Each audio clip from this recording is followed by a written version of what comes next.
అన్న 10 రూపాయలే 10 రూపాయల నా గోంగూర. అయ్యో 5 రూపాయల. ఈ రైతు బతుకు తెలుసా అనే?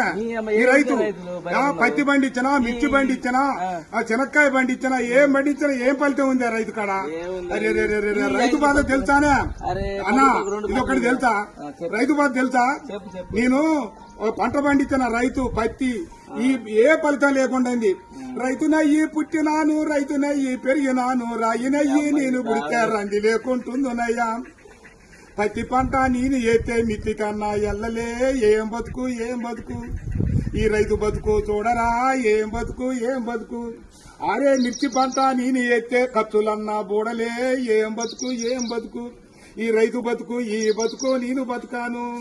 పల్లెరుగా ఎల్లో పలుగురాల చేరుగాడ పాములు తెల్లల్లా తిరిగి ఎద్దులాగా ఎద్దు నాగి వానగుంటల నీళ్లు దాగి ముళ్ళ కంచాలెక్కి దూకితే గడ్డి మోపే గొంగడాయే పెంటగడ్డే పక్కల ఎత్తుని ఏం బతుకు ఏం బతుకన్నా ఈ రైతు బతుకు ఏం బతుకు. అయ్యా 5 రూపాయలు అడుగుతావు, 6 నెలల బట్టి సాదుకొని నీ ఇంటికి వచ్చి బండి 5 రూపాయల కోసం అడుగుతావు. ఈ రైతు బతుకు ఎక్కడైనా చూసుకోలేవా? అయ్యో